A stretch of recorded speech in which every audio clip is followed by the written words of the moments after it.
नमस्कार। राम गुलाम online classes में आपका स्वागत है। आज हम लोग पढ़ेंगे डीएलएड सेकेंड सेमेस्टर के प्रथम प्रश्न पत्र वर्तमान भारतीय समाज एवं प्रारंभिक शिक्षा। ये आज हम लोग अध्ययन करेंगे जिला प्राथमिक शिक्षा कार्यक्रम, कुछ शिक्षा संबंधी योजनाओं के बारे में पढ़ेंगे। इसके पहले वाले क्लास में हम लोगों ने यशपाल समिति के बारे में जाना, जो बड़ी ही महत्वपूर्ण समिति थी, जिसका बार बार एक प्रश्न बन के आता, शिक्षा बिना बोझ के। बार बार हम दोहराते हैं कि आप लोग को याद हो जाए। और इसके पहले शिक्षा संबंधी कुछ हम लोगों ने संस्थाओं या कार्यक्रम के बारे में अध्ययन किया, जैसे सर्व शिक्षा अभियान, स्कूल चलो अभियान, मिड डे मील आदि। ये सब जो शिक्षा कार्यक्रम थे, इन सब का उद्देश्य था, चाहे वो मिड डे मील हो, सर्व शिक्षा अभियान हो, स्कूल चलो हो अभियान, जिला प्राथमिक शिक्षा कार्यक्रम हो, या इसके आगे पढ़ेंगे, सबका उद्देश्य था प्राथमिक स्तर पर शिक्षा को बेहतर बनाना, उसमें नामांकन को अधिक बढ़ाना एवं समाज में जो वंचित वर्ग है, चाहे समान वर्ग के हो, एसटी हो, एससी हो, पिछड़े वर्ग हो, अल्पसंख्यक हो, विकलांग हो, महिला हो, सबको शिक्षा के मुख्य धारा से जोड़ना एवं स्कूल में पढ़ने के लिए प्रेरित करना, बुलाना। आइए इसका अध्ययन करते हैं। जिला प्राथमिक शिक्षा कार्यक्रम ये 1994 में प्रारंभ हुई थी। इसका शॉर्ट नेम जिला district primary education programme, district primary education programme. ये डिस्ट्रिक्ट का मतलब ये जिला स्तर पर कार्यक्रम होने वाला था। ये भारत सरकार और विश्व बैंक के संयुक्त सहयोग से हो रहा था। विश्व बैंक भी भारत में शिक्षा के विकास के लिए वित्त संबंधी अनुदान दे रहा था। आगे देखते हैं। इसका मुख्य उद्देश्य था शिक्षा को सर्व सुलभ बनाना। शिक्षा को सर्व सुलभ बनाना। जो शिक्षा थी वो हमारे जीवन में महत्वपूर्ण थी, इसीलिए बार बार जोर दिया जाता है शिक्षा को सर्व सुलभ बनाना, कि कोई भूल ना पाए, इस सबको याद रहे। अब देखते हैं आगे इसमें क्या क्या बातें थी। इसमें कहा गया था कि शिक्षा के अपव्यय, शिक्षा के अवरोधन को कम करना। हम बार बार ये कई क्लास में बता चुके हैं। शिक्षा में अपव्यय और अवरोधन पुनः बता दें। शिक्षा में अपव्यय का मतलब है, प्राथमिक स्तर की बात कही गई थी, वो हर में लागू होती है, कि ऐसे बच्चे जो अपनी पढ़ाई पूरी नहीं कर पाते, बीच में छोड़ देते हैं। जैसे प्राथमिक में कक्षा 1 से 5 तक है, बच्चे 1, 2 पढ़े, 3 पढ़े, पढ़ाई बीच में छोड़ दिए। पूरा प्राथमिक शिक्षा ना प्राप्त करना, 1 से 5 तक प्राप्त ना करना। अगर उच्च प्राथमिक की बात करें तो 6, 7, 8 में पूरा ना पढ़ना, 6 पढ़ के छोड़ देना, 7 पढ़ के छोड़ देना इत्यादि। तो शिक्षा में अपव्यय का मतलब है अपनी पढ़ाई को प्राथमिक स्तर या उच्च प्राथमिक स्तर पर पूरा ना करना, बीच में छोड़ देना। अवरोधन का मतलब है, इसको हम अन्य शब्द में कह सकते हैं ठहराव, यानी ऐसे बच्चे जो एक क्लास में 1 साल से अधिक किसी कारण रुके रहते हैं या रोक लिए जाते हैं, उसको शिक्षा में अवरोधन या ठहराव कहते हैं। आगे देखते हैं।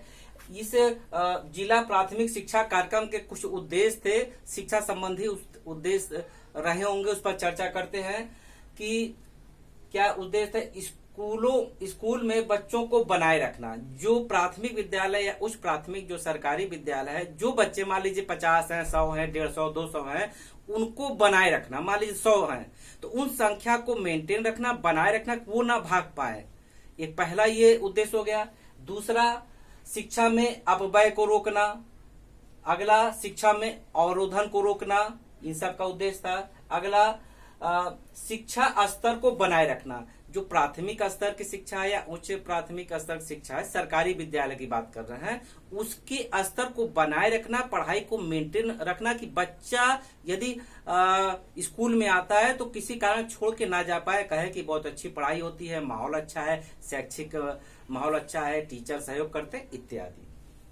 अगला है कि जो बच्चे नामांकन के बारे में प्रोत्साहित करना, यानी जो आपका विद्यालय मान लीजिए सरकारी जिस क्षेत्र में है, तो आसपास के गांव में जाकर के ये देखना कि कौन ऐसा बच्चा है जो अब तक उसका नामांकन नहीं हुआ है। और यही उद्देश्य सर्व शिक्षा का है कि आसपास जो क्षेत्र, जैसे प्राथमिक विद्यालय अलग अलग ब्लॉक में क्षेत्र में होते हैं, तो वो जिस क्षेत्र में आते हैं, आसपास के जो भी गांव हैं, वहां शिक्षा कर्मचारियों द्वारा जाके देखना, ये घर घर पता करना कि ऐसे कितने बच्चे हैं जिनका नामांकन अभी तक नहीं हुआ, या ऐसे कितने बच्चे हैं जो अपव्यय के कारण पढ़ाई को बीच में छोड़ दिए हैं। तो उनसे मिलना, गार्जियन को बताना कि हमारे देश की शिक्षा अनिवार्य है, निशुल्क है और इस समय ढेर सारी अन्य सुविधा दी जा रही है, आप बच्चों को स्कूल तक भेजिए। और सर्व शिक्षा तभी पूरी रूप से सफल हो पाएगी जब बच्चा स्कूल आएगा। हम जो भी सुविधा दे रहे हैं स्कूल आने पर दे रहे हैं, घर पर नहीं दे रहे हैं। इसलिए पहला हमारा उद्देश्य है कि उनको किसी भी प्रकार से अब प्राथमिक विद्यालय तक लाना। आगे देखते हैं। और इसका लक्ष्य शुरुआत में रखा गया 5 साल, यानी 5 साल में जो इसका उद्देश्य है उसको पूरा करना है, जिससे इसका फिर आगे कुछ समीक्षा की जा सके। आगे देखते हैं। विशेष रूप से बालिका, अनुसूचित जाति, जनजाति, विकलांग के लिए हम ये तो है सभी वर्ग, हम ऐसे कहें कि भारत में समाज में सभी वर्ग के बच्चे, चाहे सामान्य के हो, चाहे पिछड़े हो, वंचित हो, विकलांग हो, अल्पसंख्यक हो, कोई भी हो, सभी बच्चों को विद्यालय की मुख्य धारा से जोड़ना, अर्थात विद्यालय में प्रवेश कराना, नामांकन करवाना, किसी तरह से लाना। आगे देखते हैं। इसके जो कार्यक्रम थे, प्रशिक्षण पर बल देना, सामुदायिक सहभागिता पर बल देना, बालिका शिक्षा पर बल देना, और इसके लिए इन्होंने जिला समन्वयक, एक पद की नियुक्ति की, जिला समन्वयक, उसको जिम्मेदारी दी कि जो भी प्रशिक्षण है कि किस प्रकार आपको टीम बना के जाना है। जैसे अगर सीधे जाके पूछा जाए तो शायद लोग उस चीज को नहीं बताते, लेकिन हम एक व्यवस्था के अंतर्गत जाते, 2-4 लोग जाते हैं कि आपके घर में कितने बच्चे हैं, पढ़ रहे हैं कि नहीं पढ़ रहे हैं, क्या समस्या है बताइए, और फिर अब हम उनको मोटिवेट करके स्कूल तक उनके बच्चों को लाने का प्रयास करते हैं। और सामुदायिक सहभागिता, यानी सामुदायिक सहभागिता पर बल दिया जाता कि एक सहयोग के कारण हमको शिक्षा में विकास हो पाएगा, संख्या और नामांकन में वृद्धि तभी हो पाएगी जब एक सामूहिक वर्क होगा, टीम वर्क होगा। आगे देखते हैं। इसके लिए जिला समन्वयक, एक पद की नियुक्ति की गई, जिला समन्वयक की नियुक्ति की गई, जो अपने टीम के जरिए इन बातों को, कामों को देखेगा। आगे देखते हैं। जिला प्राथमिक शिक्षा कार्यक्रम को 3 चरणों में बांट के काम किया गया, जिसमें जो प्रथम चरण था इसमें 7 राज्य को शामिल किया गया और 42 जनपद, 7 राज्य और 42 जनपद को शामिल किया गया। जो 7 राज्य थे कौन कौन से थे? प्रथम में मध्य प्रदेश, असम, हरियाणा, महाराष्ट्र, कर्नाटक, केरल और तमिलनाडु। 7 राज्य में से मिलाकर के 42 जनपद में ये कार्यक्रम शुरू किया गया प्रथम चरण में। अब दूसरे चरण में देखते हैं क्या होता है। इसमें रखा गया उत्तर प्रदेश को और पूर्व में जितने 7 राज्य थे अभी बताए थे उनको, और उनमें से 7 राज्य में से 50 से 60 जनपद को शामिल किया गया। यानी दूसरे चरण में उत्तर प्रदेश न्यू राज्य, और जो पूर्व में 7 राज्य बताए हैं उनमें से टोटल 50 से अधिकतम 60 जनपदों में ये व्यवस्था होगी। और जो नए राज्य शामिल किए गए, गुजरात, हिमाचल प्रदेश और उड़ीसा, ये दूसरे चरण के अंतर्गत इसमें जिला प्राथमिक शिक्षा कार्यक्रम के अंतर्गत इस प्रकार की व्यवस्था की जाएगी। फिर उसका देखा गया कि ये कार्यक्रम ठीक चल रहा है, इसका रिजल्ट अच्छा आ रहा है, तो तीसरे चरण को भी आरंभ किया जाता है। और जो तीसरा चरण है 2000 में आरंभ किया जाता है कुछ समय बाद, कि तभी कि जब उसका कुछ लाभ हो। अब पूरा हम लाभ, इनका ये मानना था कि पूरा हम 3 चरण कर दे, हो सकता लाभ शुरुआत में ना हो, कुछ परिवर्तन करना पड़े, इसलिए 2 चरण में शुरुआत किया गया। जब देखा गया कि सकारात्मक रिजल्ट मिल रहा है 6 वर्ष बाद, 1994 में प्रारंभ हुआ और तीसरा चरण 2000 में प्रारंभ हुआ, अच्छा रिजल्ट आने के बाद दोनों चरणों में।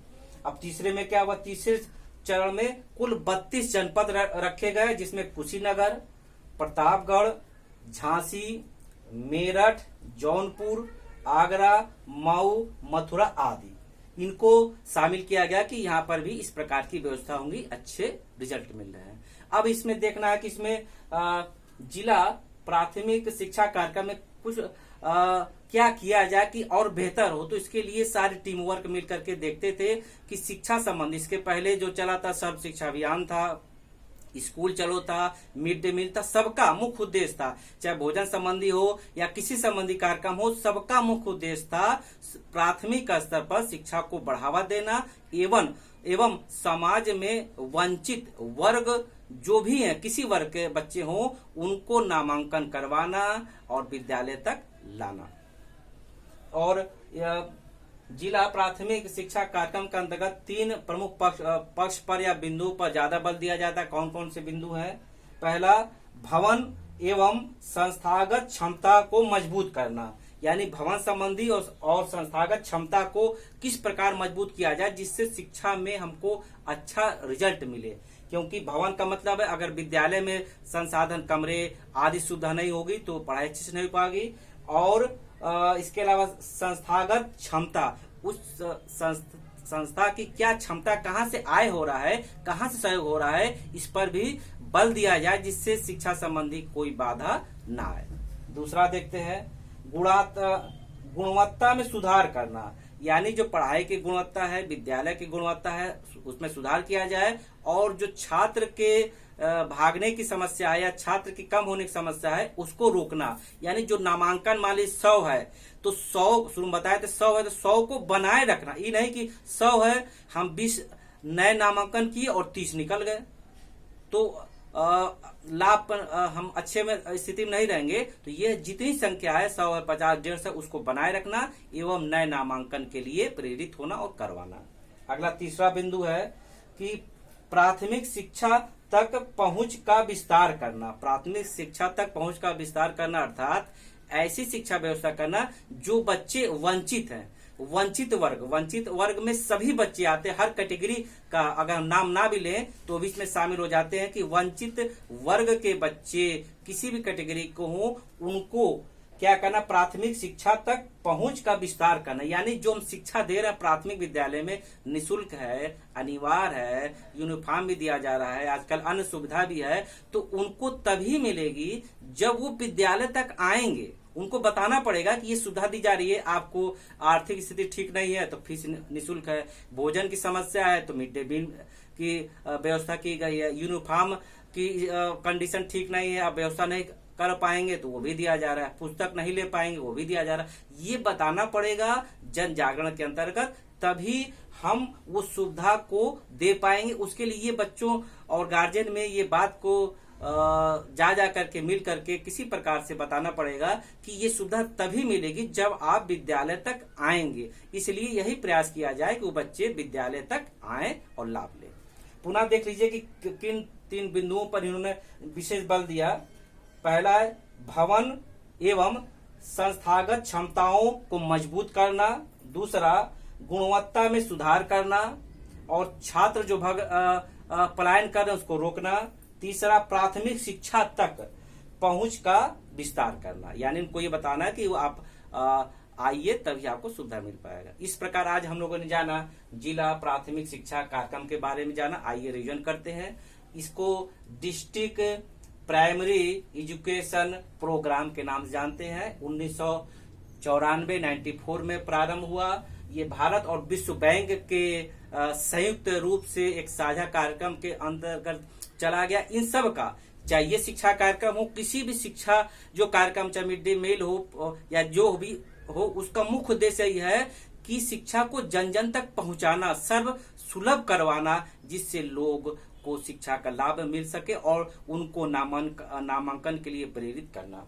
और इसको 3 चरण में शुरुआत किया गया। पहले चरण में, दूसरे चरण में शुरुआत में किया गया, लेकिन कुछ समय बाद 2000 में प्रारंभ होने के बाद 1994 में प्रारंभ होने के बाद 2000 में तीसरा चरण प्रारंभ किया गया, इसके लाभ को देखते हुए। अब इसके आगे कुछ और शिक्षा संबंधी कार्यक्रम है, उसका हम लोग अगले क्लास में अध्ययन करेंगे।